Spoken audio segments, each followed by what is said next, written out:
Hey guys, welcome back to my channel and welcome to the next installment of my Disney World planning series, I suppose we'll call it. In this video I'm just going to go into kind of what we've done so far in terms of planning the trip and preparing for the trip. Just the basics. I'm not going to go into too much detail on the extra things that I'm doing for Avery in terms of her disabilities and all of the stuff that we've had to do, plan and prepare in terms of that, but I will make a separate video all about that because I think all of those things definitely deserve their own video. But before I get into it, obviously you guys know I kept our trip a secret here on YouTube for quite some time, but I was filming behind the scenes so that I could kind of show you guys what I was doing and planning once the secret was out. So I'm going to insert that footage here. It's the 1st of July and we have just officially finished our Christmas shopping for the kids. We're taking them to Orlando in April. That's their Christmas present. So all of their unwrappable gifts are all stuff that they're going to need for Orlando. And they won't have a clue. They're gonna be so confused. I'm so excited. Excuse my appearance, guys. I'm just trying to document as much of the exciting stuff as I can. So, we finally got all of our tickets. I'm trying to be quiet so the boys don't hear me. And I'm about to book our reservations for Disney World. Great. 1 down and about 10 more to go.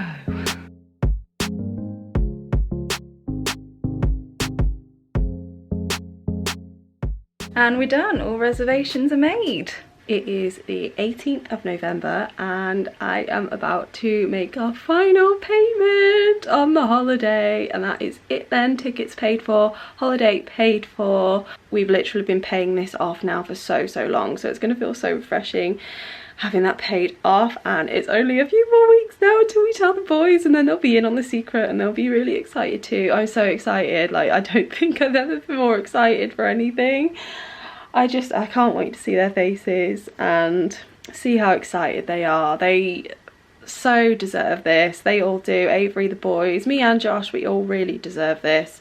Not trying to sound entitled or anything, but we've been through a lot as a family and the boys have been absolute troopers. They have adapted so well. They're so amazing with Avery, and yeah, they really deserve this, and I'm just so excited to see how excited they are.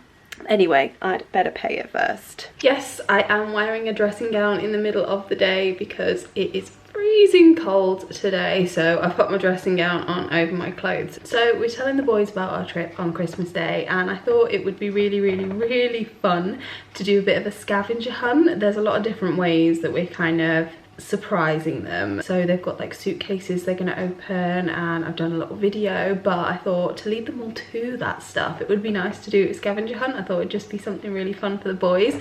So I actually thought about this months and months ago, and I wrote down my ideas for the scavenger hunt. So I think I'm going to write the cards out and get them all ready for Christmas Day because it's not long now.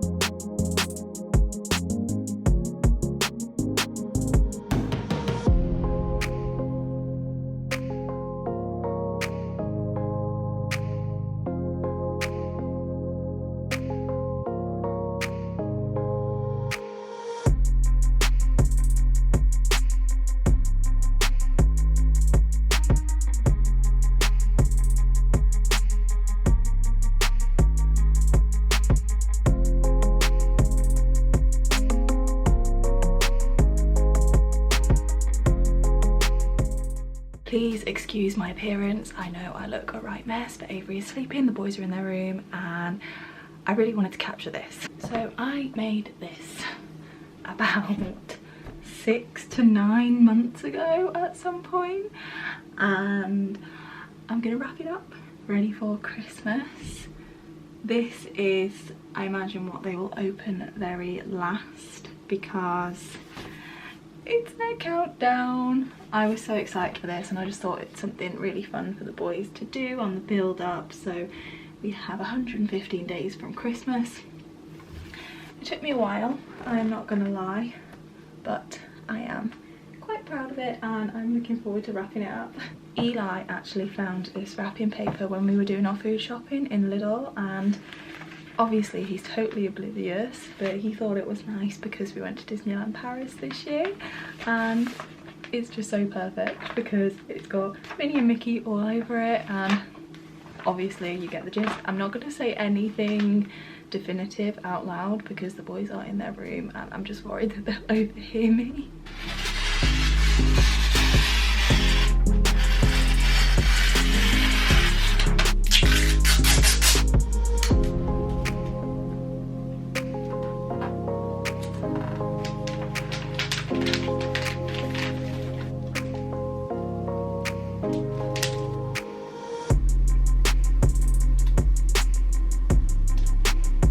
And it's ready! Today I am wrapping the boys' main Christmas presents. These are their main Christmas presents this year. Obviously they are suitcases. These are, I think one is an outdoor gear brand and two are Rock.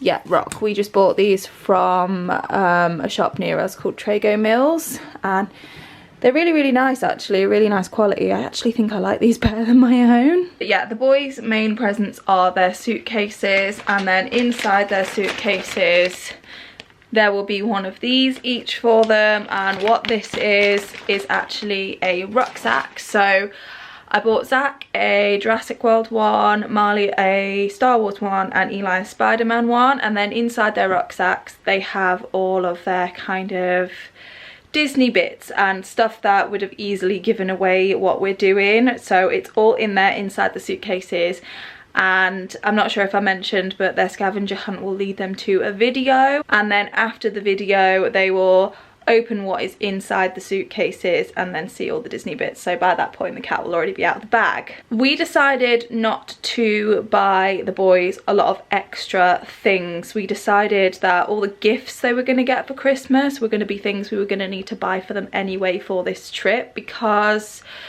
this trip is not something I can imagine us being able to do again.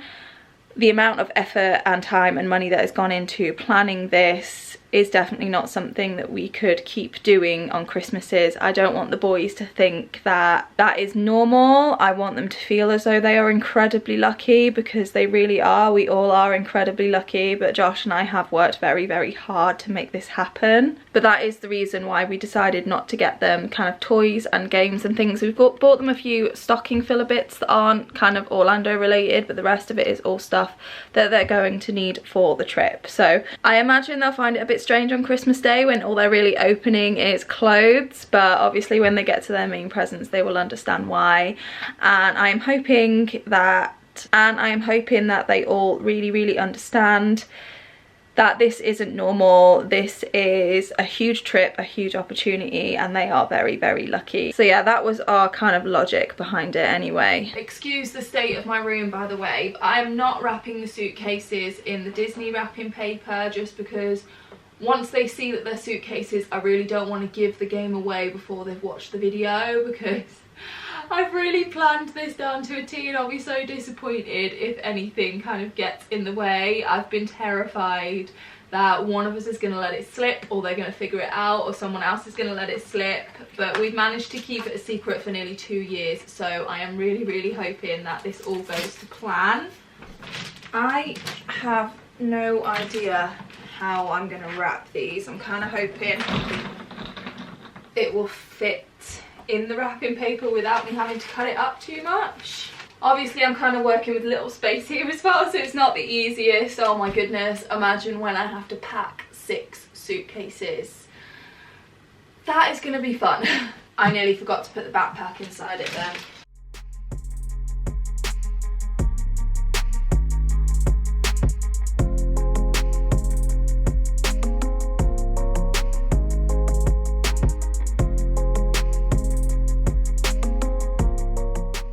This one is going to be Zach's, and the final scavenger hunt card is going to be wrapped in Zach.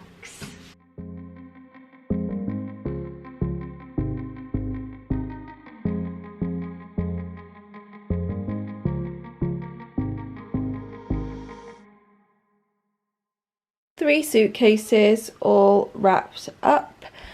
Now I need to go and put these back in the garage under bin bags where they will live until Christmas Eve night. So if you guys saw our Christmas Day vlog, which was when we surprised the boys with the trip, that kind of leads us to the point we're at now. So we actually booked our trip, I think it was in August of 2021. So it was just after we got married, but our kind of planning and preparing and research was going on long before that. We were doing all of our research, we were saving for a deposit on a trip. We just wanted to know what we were getting ourselves into, really, and everything we could possibly know before really committing and booking something. I would definitely suggest doing that, just because there are a lot of things that you don't think about that go into planning a trip for Disney. I think these are going to need to come off. They keep flopping. Maybe your head will grow by April. What do you reckon, Puds? Yeah, there's a lot of things that I didn't know when we were doing our research, so I definitely suggest doing some research, a lot of research to be fair, before you book your trip. And that doesn't have to be kind of boring reading. And there's plenty of videos here on YouTube, and as a matter of fact, that is how Josh and I did a lot of our research. We looked at kind of walkthrough videos of all of the parks, we looked at Orlando vlogs. A lot of people kind of do how to plan a trip to Disney World. So we watched a lot of YouTube in the preparation to actually booking the trip. So like I said, we actually booked in August of 2021 and we booked with Virgin Holidays. My second tip would definitely be to shop around for dates. Try not to be too specific with dates. Be flexible, because there is a massive price difference between dates. Now, of course, there is a huge price difference between school term times and school holidays. School holidays generally are much more expensive. We are going outside of school holidays. We're going in term time. Now, obviously, in the UK, that is frowned upon by the school system. There's a few different reasons why we justified booking in term time. Number one, there is absolutely no way we could have been able to afford to do it in the school holidays. The prices are just extortionate. And number two, we felt like the boys really deserved this trip. We really wanted to do it for them and for Avery as well. And we wanted to do it while Avery is still free to get into the park. So children under 3 are free to get into all of the parks in Orlando, so we didn't have to pay for her tickets. So we chose the second 2 weeks in April, and it's actually worked out well, because not only is it cheaper because it's in term time, it is also just after the American spring break, which means hopefully the parks won't be as busy. Famous last words, it will probably be jam-packed. But also the weather was another factor we took into consideration. We know it can get very, very hot and humid in Orlando. We didn't want it to be at the peak of summer when we went, so we thought April is still nice and warm, so we don't need to pack, you know, heavy winter clothes or even cardigans or jumpers too much, but it's not too hot that we're going to be suffocating and we're going to be worried about Avery having seizures. We could have saved some money by going the first week of May. The dates were actually cheaper if we went the first week of May. However, we had to be mindful that Marley will be doing his year 6 SATs, which are kind of primary school exams. Basically, they're the exams that primary schools do at the end of primary school, and we really didn't want to take him out for that, because it is important that he does those. So booked for the end of April. I'm not going to talk about kind of numbers in terms of money in this video, just because we are going as a party of 8. It is not just me, Josh, and our children. If you are new to my channel, it is me and my husband, and then our 4 children, our 3 boys who are 11, 9 and 7, and Avery here, who is very nearly 2, and Avery does have cerebral palsy. But my parents are also coming with us as well, and I don't want to share their financials. I don't think it would be fair. So for that sake, I'm just not going to mention total numbers. But what I will say is, when we booked, we were still kind of in the restriction zone when it comes to COVID. So I feel like that really did have a play in the prices, because we checked a few months later, or probably more than a few months later, but when things really opened up again and prices had gone up massively. So we did save a lot of money by booking when we did, which was very, very lucky. We did a lot of research before we actually booked the trip in terms of prices as well. We looked into booking flights separately and then booking a villa. We looked into, well, we did look into booking with Disney directly, but there was just absolutely no way. So Virgin ended up being our cheapest option because it was a package deal. It included the flights, it included the hotel, and it also included, well, it didn't include, but we could add on a hire car. You do get a hire car for free, but because there's so many of us, we did need to upgrade that into a minivan that would accommodate all of us and all of our luggage. So that was an extra add-on, but it includes all of the luggage, it includes the meals on the flight. So it was a really, really good deal. We booked the Orange Lake Resort to stay at while we're in Orlando. It was definitely one of the cheaper options when the list of different kind of accommodations came up. But it also looked really ideal because it is basically a massive resort. And when I say massive, I mean it is massive. Like, they need a shuttle bus just to get from one end of the resort to another. There's lots of different pools, there's lots of things to do. So I just thought, my mum and dad won't be coming to the parks with us every single day. They just don't think they would manage it. So on the days when we go off to the parks, I know that they've still got plenty to do, even if they don't want to leave the resort. They are also apartments as well, which means we would have access to a fully equipped kitchen, which is very, very important for Avery. So that is where we're staying, and I am actually really looking forward to seeing what it's like. The next thing that we did, and this is an absolute must before you do anything else, is get your travel insurance. Travel insurance doesn't have to be expensive. I definitely feel as though this is the most we've ever spent on travel insurance, but that's for a few reasons. Number one, because it's America and because all of the healthcare is private and expensive, we wanted to make sure we had decent insurance should anything happen, because things are more likely to happen with our family because some of our children have medical needs. That is another reason why the insurance is expensive, because some of our children have medical needs. That bumps up the price. But definitely really, really important, 100% book your travel insurance. The next thing we did after that, which really should have been the first thing we did, was make sure all of our passports were in date. Now, you do need 6 months on a passport to go to America, I believe. I believe it's 6 months. So if your passport expires within 6 months when you go, it's no good. You do need to renew before you go. There was a few of ours that needed renewing, and Avery also needed her first passport. Another little tip here, by the way, do your passports earlier than you think you'll need to. Do not leave it until the last minute to renew your passport. I know it's different because it was Avery's first passport, but it took so long for us to get her new passport, and we even had to resend some of her documents because they just got lost. We sent her birth certificate and they essentially lost it, and we had to send another one. So it took a really long time to get her passport. But if you guys followed our Disneyland Paris vlogs and the planning to that, then you'll know all about that because we very nearly missed that trip. After the passports were all renewed and sorted, we could then apply for our ESTAs, and ESTAs are basically the documents that you get to be able to travel to America on the visa waiver program. You don't need a full visa to travel to America if you live in the UK. You can go on the visa waiver program by applying for an ESTA, and they're fairly straightforward to do. Every single person needs to have one, even babies, and if you don't have any kind of criminal history or certain mental health issues, then you should be fine to fly on the visa waiver program.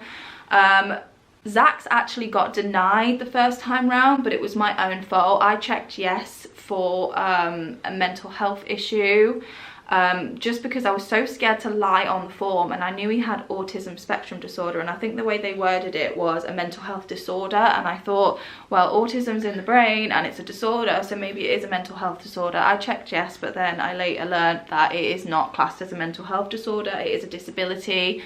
So I was able to reapply after 24 hours and it was then approved. So luckily all of our ESTAs were approved. I then printed all of those out. They are available online, but it is much easier if you have printouts. That is another tip. Definitely print out every single one of your documents and take a paper form, because you don't know if your Wi-Fi is going to drop out, you don't know if your phone's going to die.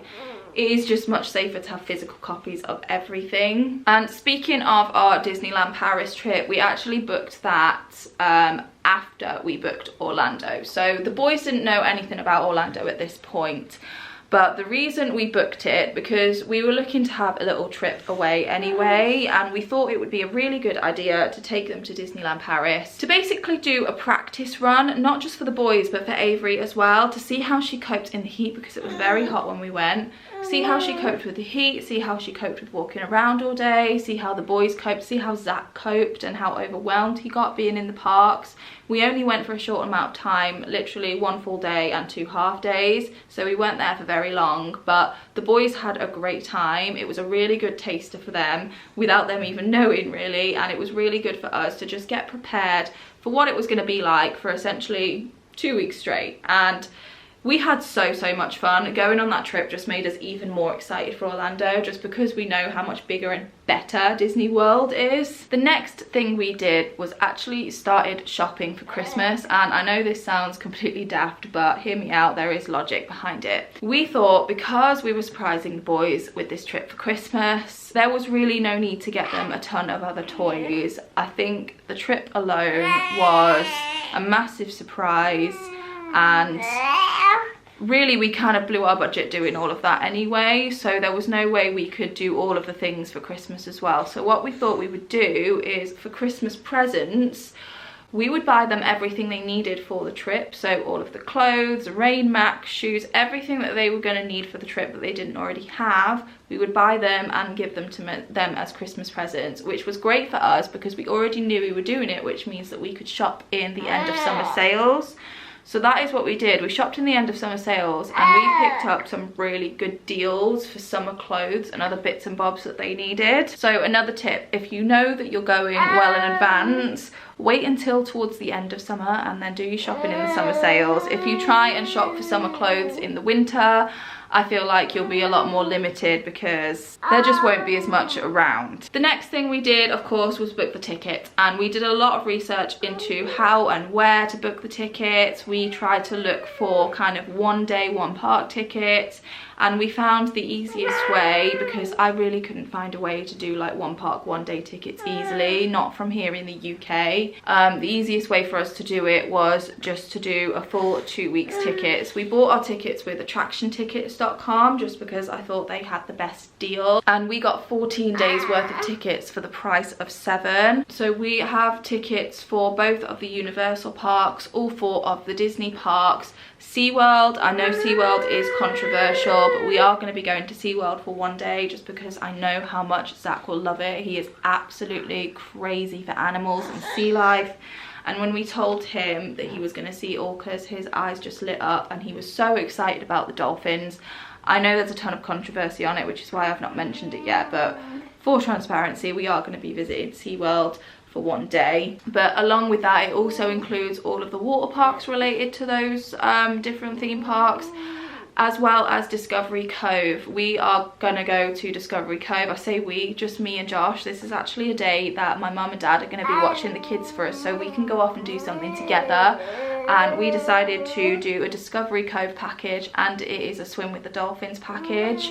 So we got all of those tickets for 2 weeks, except Discovery Cove is just a 1 day thing. Don't mind Avery, by the way. If you're not new to my channel, then you'll know this head bobbing that she's doing is completely normal for her. It can be quite alarming when you see it for the first time because it looks as though she's really hurting her head, but she's not. This is just her struggling to coordinate her head control. So our priority before we really started to pay off the bulk of the holiday itself was to pay off the tickets, because we couldn't book our reservations for Disney until we paid off the tickets, because obviously they wouldn't send them to us until we paid them off. So we paid off the tickets and they sent us the tickets, and then we booked our Disney World reservations. I believe Disney World is the only park that you parks that you need to book reservations for, but you do still need to book reservations for Disney World. You can park hop after 2 p.m. as long as you have a reservation for another Disney park for that day. So we booked all of the reservations for the parks on the days we knew we wanted to go. We booked them for all of us, including my mum and dad. I know my mum and dad won't go all of the days, but if they didn't have the reservations and they decided they did want to come, it would be very unlikely they would be able to, because I hear they do sell out. or not sell out. You don't have to pay for the reservations, but they kind of book out. So the next thing we did was book our airport parking. Now we are flying from Heathrow Airport, which is a fair stretch away from where we live. However, it is the cheaper option to travel to London as opposed to trying to go to a more nearby airport. And I don't even know if they fly to America from a nearby airport. I know Manchester does fly to America, but Manchester is just as far, if not further, than London. So we are traveling to Heathrow, so it is about a 5-hour car journey, but we are traveling through the night to get there, which is a bonus. On the way back might not be so easy, but I'm not thinking about that yet because we haven't even gone yet.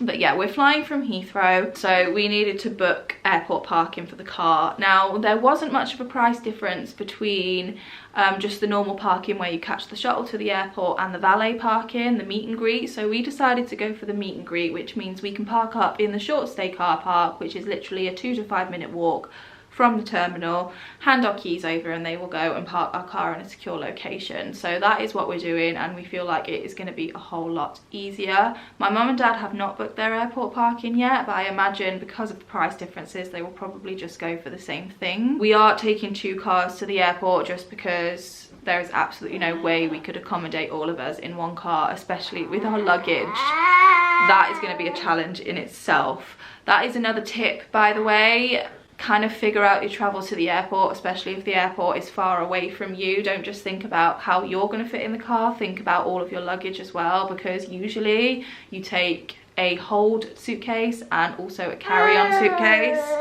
We're not taking a carry-on suitcase for everyone just because we're not going to be able to fit it all. We're only taking 1 carry-on suitcase. The rest of us are just going to have backpacks. We've also got to think about how we're going to carry all of these things around the airport because we're also taking Avery's car seat. But I will get more into that in the video when I talk more about what we've had to do in terms of Avery's disabilities. And then also we're taking the pushchair as well and her Firefly go-to seat. So there is a lot going in the car. We're having to share it out between mine and my mum and dad's car, and hopefully we will get everything there. So alongside all of this, and it is probably just as important as booking the tickets and booking the trip, we were trying to save spending money because it is not cheap out there. Now, we don't intend to buy everything in Disney. We are not planning to book meals on meals on meals in Disney just because we know the price is much higher than, say, eating at a restaurant on International Drive. But I would definitely do your research into how much spending money you may need and start saving that early, because it can be quite a lot of pressure if you leave it till last minute, especially when you have a big family like we do. That is kind of where we are up to so far. The next things that we need to do is 60 days out from our trip we can start booking any reservations for Disney restaurants. Like I said, we don't plan to do many, but I would like to book at least 1 character dining just for the experience for the boys and Avery. I know that Josh would really like to bag Space 220 if he can, just because he thinks it looks really, really cool, and we will probably never get to do that again. But other than that, really, there aren't really many restaurants we're likely to book. If we're going to eat in Disney, we will probably just do quick service because it is cheaper and easier. We're not staying on site, which means we can only book 60 days out on the first day, and then we have to keep going back on every single day. I know if you're staying in resort, I think you can book, I think it's up to 10 days. So if you start booking 60 days out, you can book for up to 10 days into your trip. I might be wrong on that, so don't quote me, but I know that you do have more flexibility when you're staying on site. But for us, for staying on site versus staying off site, it was just much better for us to stay off site. It was much cheaper. It works out more convenient when it comes to things that we need for Avery. And we had a hire van anyway, so getting to and from the parks isn't going to be that difficult for us. Now, if you can afford it and there isn't that many of you and you don't have a hire car or anything like that, staying on site might actually be a better option for you, especially if you plan to spend the majority of your time in Disney. We are obviously doing a mix of Disney, Universal, SeaWorld. We also want to take a trip up to Clearwater Beach. I know, unfortunately, they did have Hurricane Ian not long ago, so I don't actually know what state it's in, but my mum would really, really like to go to Clearwater Beach because while we're out there, it is actually her birthday, and I would really like to see it as well. So that is one of our plans for one day. So that not every single day is going to be a park. We do have some rest days. The kids have more rest days than we do, because there are going to be some days where my mum and dad are watching them. They've given us 2 days where they will watch the kids, so we can go off and do something on our own. So the one day we're doing Discovery Cove, like I said, and I think the other day we are going to spend the day maybe at the outlets. And Josh also really wants to visit Icon Park because he really wants to go on the Starflyer. We also need to pre-register for the DAS passes, which is Disney's Disability Access Service, I believe it's called. Zachary and Avery will most likely be eligible for DAS passes. They were eligible for the Priority Access Service in Disneyland Paris. It would be more convenient if we can pre-register, because number one, we can actually book 2 rides per park, pre-book them, as well as go in and start using the DAS booking system straight away. And number 2, it just takes a little bit of time away when we're actually in the parks. It means we're not wasting too much time trying to set it up there. So we're going to try and pre-register, which I believe we can do 30 days out. But I know because we live in the UK, we need a VPN, which is basically like a special server. Now, I watch Mummy Afford Does Disney, and she goes into a lot of depth on that. So I think I'm probably just going to be following her advice, because she has done Disney World and she has done the DAS passes. I also follow Bailey's Do Disney. They use the DAS pass, so they give some good information too. So I'll definitely check out those 2 channels if you are a family in the UK that is going to be traveling to Disney World anytime soon, because they do give some good information, and it also really is nice to see the vlogs of the parks. Now, I will say, guys, I have mentioned this already before, but I'm going to say it again. I am not going to be vlogging when we are in Disney World. I think I owe that to myself and to my family, just to be as present as possible and not be talking to a camera or be worried about what shots I've got and what shots I haven't got. I probably will take snippets of videos on my phone and stuff, just because I want to capture the memories. So I will try and collate some of those into Instagram Reels and YouTube Shorts. So you will see parts of our trip, but I'm not going to be vlogging like some people do. I know there are some people that vlog every single day when they're in Orlando. I just don't want to do that to our family. I feel like that will put a lot of added pressure on me. It will take me away from the kids. I don't want to miss their faces. I don't want to miss their excitement. I just really want to be present, because the likelihood is this is a once in a lifetime trip and we will never be able to do it again, which is a very, very sad thought. But then I do hear that a lot of people say that, and then when they get back, they actually save for years and years and years so that they can go and do it again, because it is so awesome. And I really hope it is like that for us. I hope it is the trip of a lifetime. I hope it is the best trip ever, and I hope the kids have the most amazing time.